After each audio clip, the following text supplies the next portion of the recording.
¿Quién hubiera imaginado hace 2 años que íbamos a enfrentar una pandemia global, gente protestando para no vacunarse y una nueva guerra en Europa? ¿Se acuerdan cuando pensábamos que el COVID iba a durar solo 2 meses?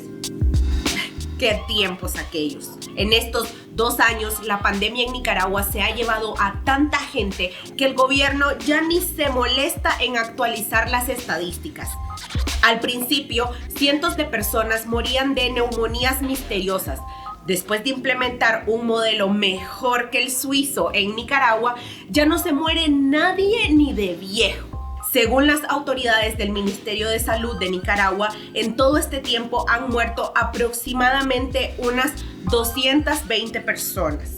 Mientras tanto, el Observatorio Ciudadano reporta unos 5.900 fallecimientos relacionados al coronavirus y neumonía, junto con más de 30.000 casos sospechosos de contagio.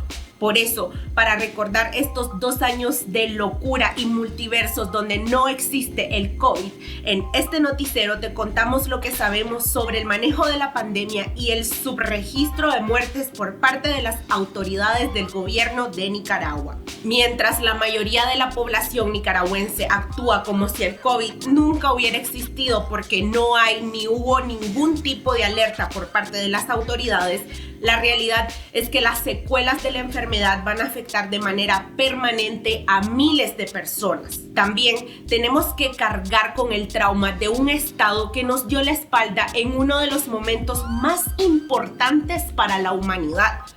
Por ejemplo, en Guatemala se contabilizan más de 16.000 muertes y en Honduras más de 10.000. En Panamá son más de 7.000, al igual que en Costa Rica. Y en El Salvador podemos hablar de al menos unas 3.000 personas muertas por COVID en 2 años de pandemia. A nivel regional y casi que global, Nicaragua es uno de los países que reporta menos muertes durante la pandemia. Pero no es por una super estrategia del comandante, sino que todo esto es parte de una política del horror donde ni siquiera podemos acceder a los datos de manera abierta. Si comparamos las muertes por neumonía, diabetes, problemas cardíacos e hipertensión de estos 2 últimos años con los años anteriores en Nicaragua, podemos decir que hubo un aumento de la mortalidad de un 40%. Se estima que hay un total de 14.800 muertes atribuibles al COVID. Pero en serio, con todo lo que se vivió el año pasado, ¿alguien puede creer que solo unas 200 personas murieron por COVID en Nicaragua? Solo basta comentar de boca en boca para desmentir al gobierno.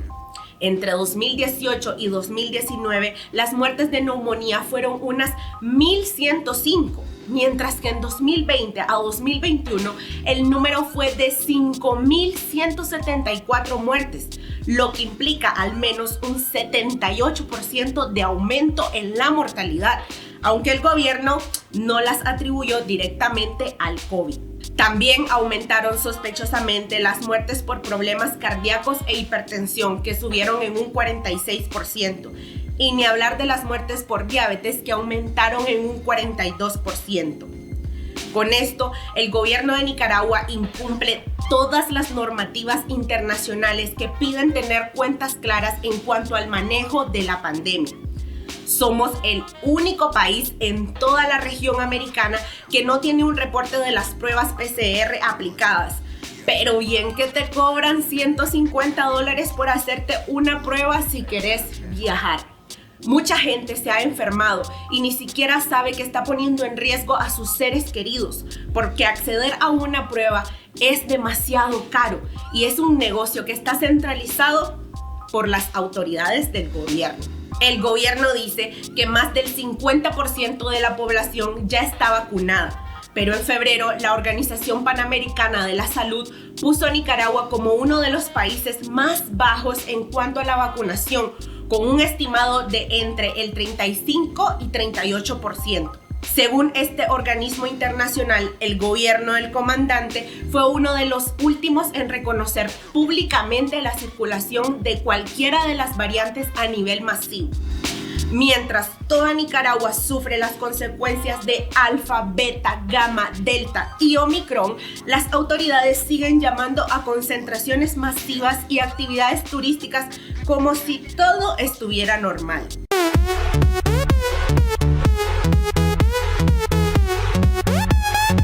La negligencia del gobierno es un tema tan crucial como esta es una muestra más de que estamos a merced de una ola de mafiosos interesados en enriquecerse con el presupuesto del Estado y a costa de nuestros impuestos, mientras los demás vivimos en un sálvese quien pueda.